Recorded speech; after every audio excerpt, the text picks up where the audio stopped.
Wah,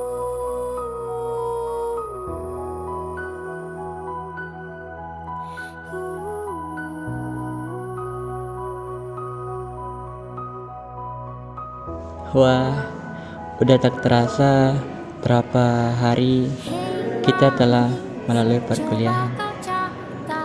Menjadi seorang mahasiswa merupakan sebuah tanggung jawab yang besar, baik kepada dunia kampus maupun kepada masyarakat.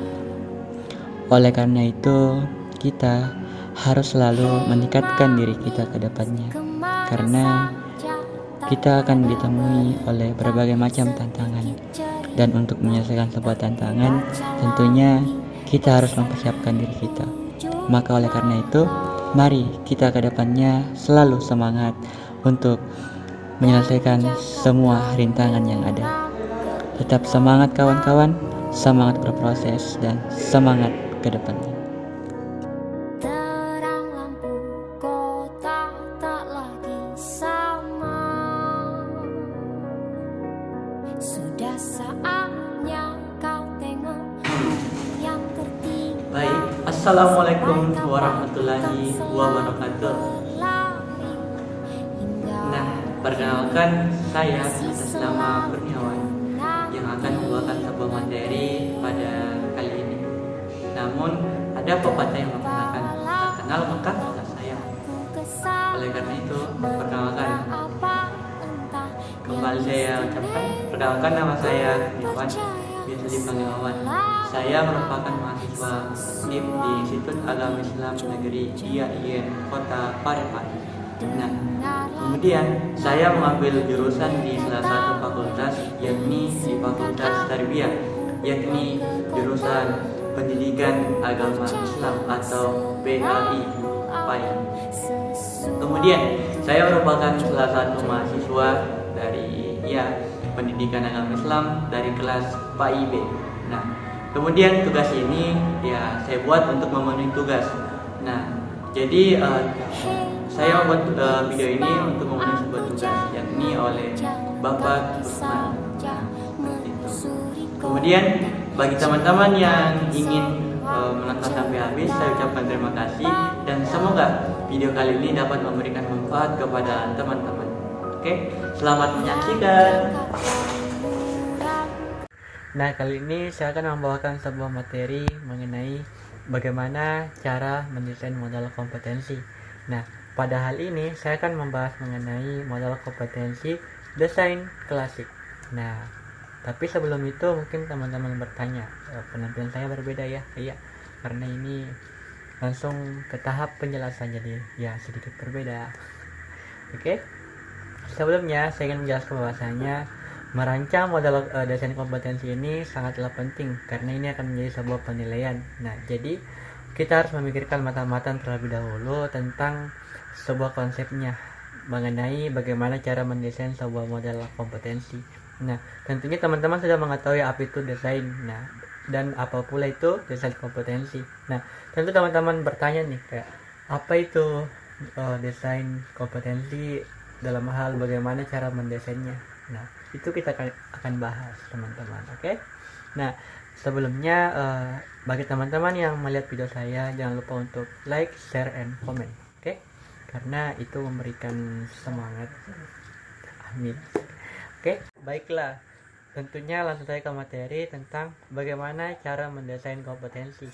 Nah, tentunya yang pertama adalah menentukan kriteria kinerja yang efektif. Nah, jadi teman-teman harus memikirkan terlebih dahulu untuk menentukan cara mendesain kompetensi. Nah, jadi untuk mendesain kompetensi ini teman-teman terlebih dahulu harus merancang. Nah, jadi teman-teman terlebih dahulu harus merancangnya dulu.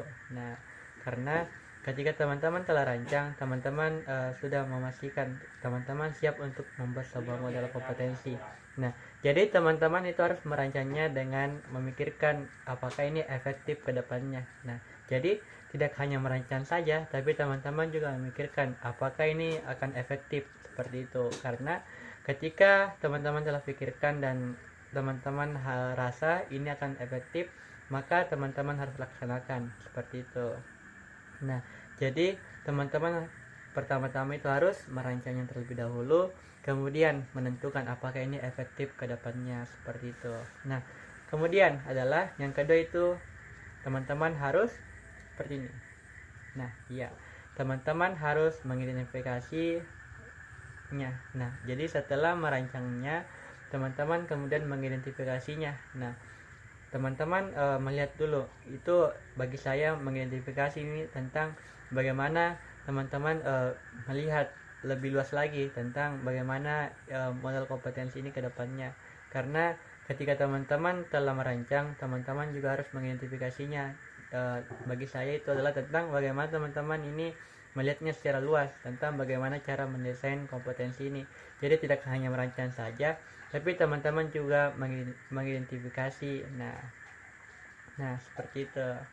Jadi teman-teman harus mengidentifikasinya. Nah, dalam hal ini teman-teman mengidentifikasi sampel kriterianya. Nah, jadi teman-teman mengidentifikasinya, secara luas. Nah, terkhusus pada sampelnya. Nah, seperti itu. Kemudian yang ketiga adalah mengumpulkan data. Nah, ini merupakan aspek yang sangat penting karena seperti ini teman-teman. Jadi yang ketiga adalah mengumpulkan data. Nah, jadi seperti ini. Data adalah gambaran bahwasanya apa yang kita buat ini dapat dipertanggungjawabkan. Oleh karena itu, untuk mengumpulkan data merupakan sebuah tanggung jawab yang besar.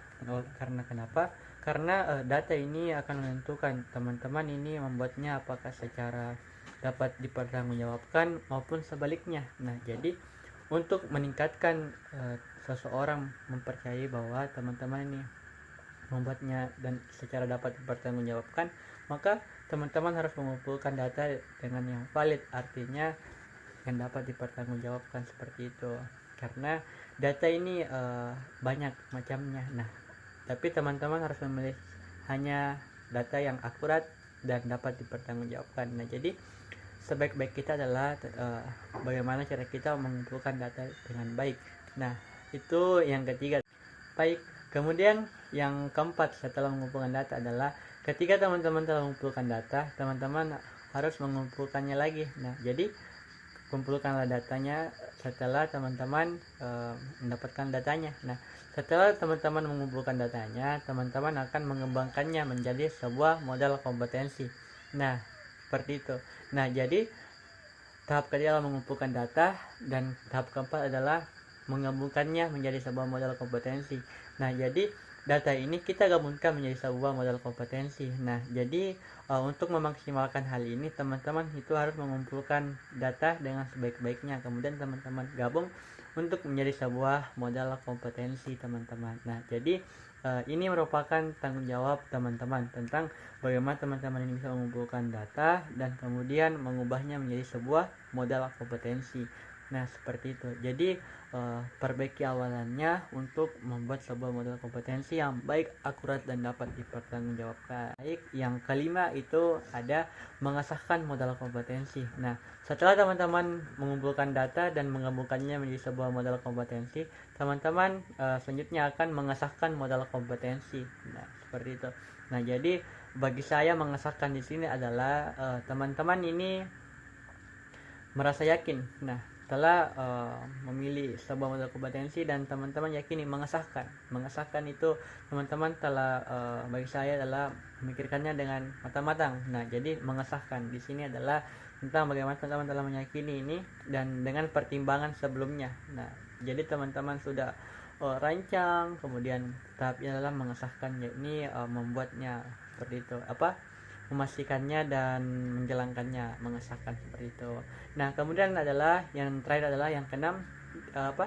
Yang keenam itu yang terakhir adalah ini, teman-teman, tentang bagaimana teman-teman menyiapkan aplikasi dari model kompetensi. Nah, tentunya untuk menunjang sebuah keberhasilan, teman-teman itu bisa menggunakan aplikasi. Nah, karena sekarang sudah serba modern, serba ada dan serba akurat dari informasi-informasi yang dapat kita ambil, maka teman-teman bisa menggunakan aplikasi atau menyiapkan. Di sini adalah menyiapkan aplikasi untuk model kompetensi. Jadi teman-teman persiapkanlah aplikasinya untuk sebuah model kompetensi, seperti itu.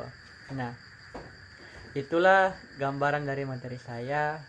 Ketika ada kesalahan itu data dari diri saya pribadi dan saya minta maaf. Dan ketika teman-teman memiliki pemahaman yang lain, teman-teman bisa bagikan di kolom komentar atau di sesi diskusi lainnya. Nah, jadi kita sama-sama belajar, oke?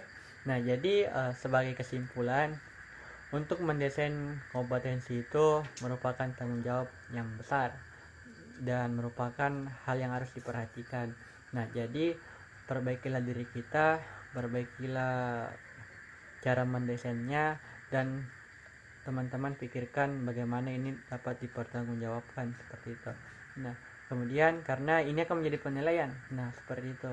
Nah, jadi sebelum saya menutup video ini, saya mengatakan jangan pernah lelah untuk berproses, karena setiap proses pasti mendapatkan sebuah hasil, dan hasil ini ada dua. Teman-teman ingin belajar dari hasil itu, atau teman-teman ingin menggali lagi lebih dalam lagi dan mensyukuri hasil itu. Oke.